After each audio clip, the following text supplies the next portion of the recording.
आज टाउन थाना जो प्रेस कॉन्फ्रेंस हो समस्त को स्वागत। तो ये प्रेस कॉन्फ्रेंस हमर गोटे जो 30 तारीख गत 30 तारीख गोटे मर्डर केस होता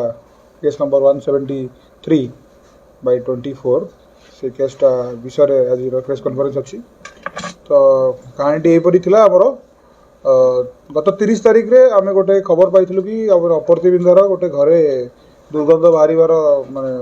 खबर मिलता एवं से घरे गोटे फैमिली जनिक स्त्री लोक रोते जहाँ स्वामी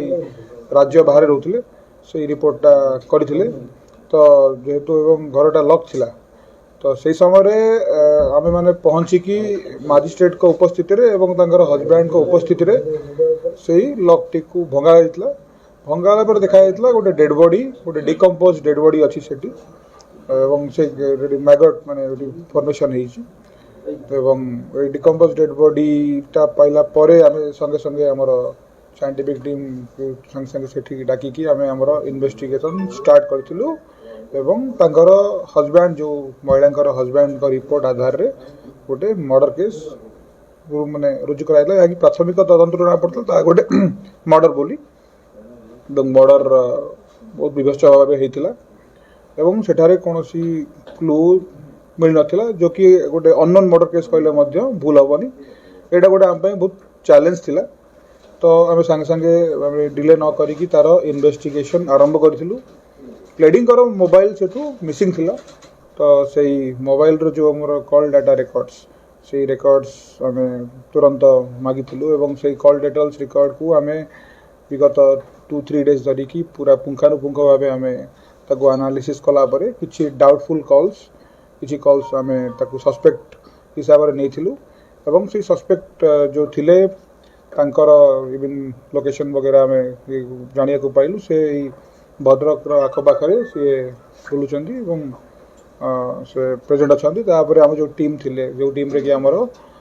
टाउन आईएसी पुराना बजार आईएसी एवं समस्त टाउन एवं पुराना बजार थानार स्टाफ माने थिले आम विभिन्न जगार खोजाखोजी करूँ। फॉर्चुनेटली से जिते खसी जाऊे पड़ूले से आम हावड़े पड़ते एवं आम हावड़े पड़ला परे से निजर समस्त जो जहाँ भी कम कर मर्डर कर समस्त जिनस से स्वीकार करते चरमपारू गिरफ कराइला। घर हूँ जगत सिंहपुर हाँ गाँ ना अगर जगत सिंहपुर घर एवं से निजर समस्त दोष आम आगे स्वीकार करते।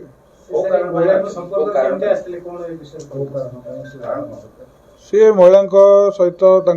माने निबिड़ संपर्क हो जाइथिला एवं से विगत 2021 मसीह से महिला सहित संपर्क में आसी एवं संपर्क में आसला निबिड़ता बढ़ी निबिड़ता बढ़ी पर से महिला सहित भुवनेश्वर चिन्हा परिचय होता एवं भुवनेश्वर पर सी भद्रक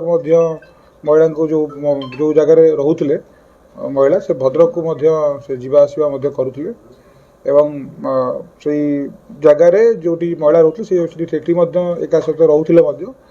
तापर भर कौन कारण को लेकिन जो मॉनिटरी कारण एवं संदेह से किसी करते तो यही कारण जो भर बचसा होता तो ये बचसारू सी प्लां करते कि हत्या करी सेठारे से जो गोटे जो जहाँ वेपन थिला रड थिला से मारिकी हत्या करते। हाँ से विवाहित अच्छा।